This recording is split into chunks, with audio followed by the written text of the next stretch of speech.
Bapak Ibu, para kadang kinasih simbah-simbah lan adik-adik, para rama suster bruder berkah dalem Gusti, sugeng rawuh wonten ing PDSK channel menika.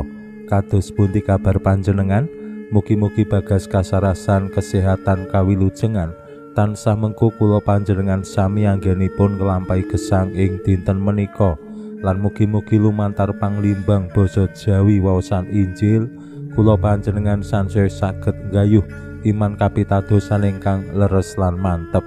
Langkung-langkung anggenipun kula panjenengan sansaya saged pasrah sumarah ing ngarsa dalem Gusti sumbering gesang. Boten namung gesang ing alam donya menika, ananging ugi gesang langgeng wonten ing swarga. Waosan Injil tasih nglajengaken wawan pangendikanipun Gusti Yesus kaliyan Nikodemus.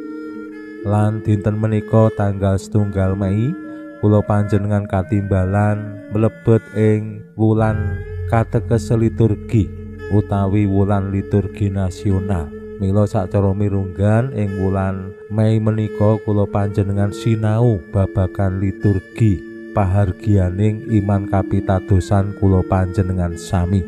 Lan mugi-mugi lumantar kula panjenengan gegesang lan ngrembakakaken iman kapitadosan menggaing pengetahuan liturgi, kula panjenengan sansaya saged mantep anggenipun bangun lan nindakaken sedaya sikap-sikap lan maneka warni simbol-simbol liturgi ingkang dados ungkapan iman kapitadosane kula panjenengan.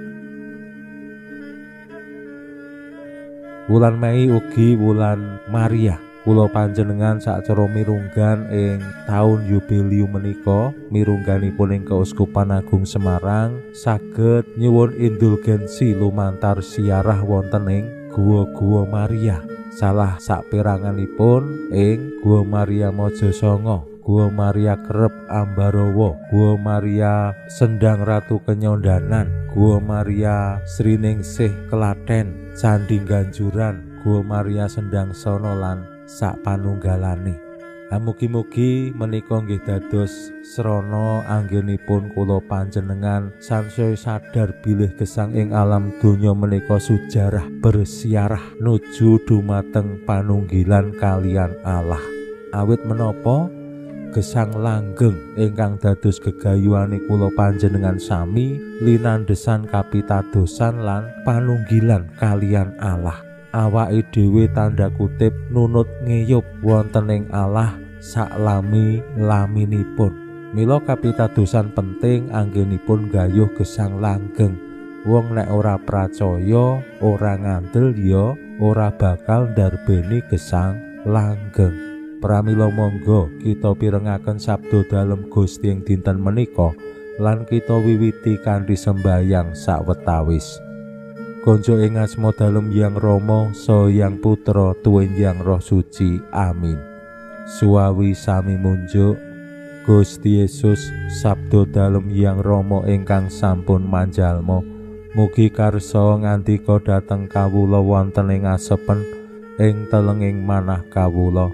KBKO kegiatan lan panglipur ingkang manjing ing sabda dalem kapenuwana kawula mawi ing kawicaksanan dalem. Mugi-mugi srana anggen kawula maos lan mirengaken sabda dalem kawula sansaya nunggil ing sampeyan dalem. Amin. Waosan Injil kapethik saking Injil Yohanes bab 3 ayat 3 setunggal ngantos dumugi 3 6. Nalika samono Gusti Yesus ngandika marang Nikodemus sing rawuhe saka ing aluhur iku ngungkuli sak kabehe, dene sing asale saka ing bumi ya duwe ing bumi, lan sing digunem ya sing gegayutan karo bumi. Sing asale saka swarga iku ngungkuli sak kabehe. lan panjenengane nekseni apa sing wis dipreksani lan dipidhangetake, nanging ora ana wong sing gelem nampa paseksene.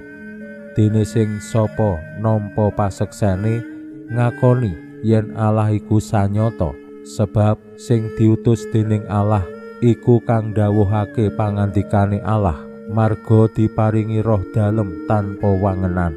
Yang Rama tresna marang Yang Putra lan masrahake samubarang kabeh ing astane. Sing sapa ngandel marang Yang Putra ndarbeni urip langgeng, nanging sing sapa ora gelem ngandel marang Yang Putra ora bakal meruhi urip, bakal tansah katiban bebenduning Allah. Makaten sabda dalem Gusti. Suwawi sami munjuk, Gusti kawula munjuk sembah nuwun karana sabda dalem dadosa obor ingkang madangi margining gesang kawula. Katuntuna kawula sageta sabda dalem menika numusi manah ngantos tansah ngrembaka kangge nggayuh gesang ing suwarga. Amin. Bapak Ibu para kadang kinasih simbah-simbah lan adik-adik, pausan Injil paring pitedah dumateng kula panjenengan lumantar pangandika dalem Gusti sing asal saka ing aluhur saka swarga menika ngungkuli sakabehe, sing asal saka bumi menika ya duwe ing bumi, sing digunem ya gegayutane karo bumi. Sabda dalem menika saged dados kaca benggala tumraping kula panjenengan sami. Anggenipun kula panjenengan pitados ing Gusti menika pinten persen, gumantung kados pundi kula panjenengan ngayati gesang ing alam donya menika.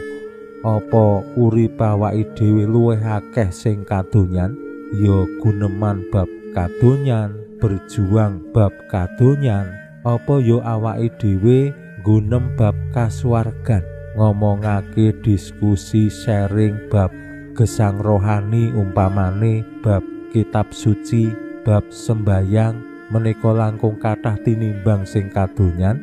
Nah, kula panjenengan saged ningali nyawang uripe awake dhewe-dhewe. Yen pranyata sakjroning gesang ing alam donya, sujarah ing alam donya luwih akeh sing kadonyan, berarti anggone awake dhewe pitados pracaya ngandel ing Gusti tasih kirang saking 50%. Ning nek awake dhewe wis pasrah sumarah, mbok umpamane wis nyambut gawe sedina kesel, ning tetep ngrawat urip rohani, sembayang, rosario, tindak gereja, melu sarasean, aktif neng lingkungan. Nah, menika ngetingalake bilih gesang kasuwargan iman kapitadosan tansah diperjuangkan. Gusti ngersakake supados kula panjenengan ingkang sampun kaangkat dados putra-putraning Allah lumantar sakramen baptis menika sanes duwe ing bumi. Mila sing digunem, sing diperjuangkan ampun ngantos mung sing kadonyan utawi ngepenke sing kadonyan.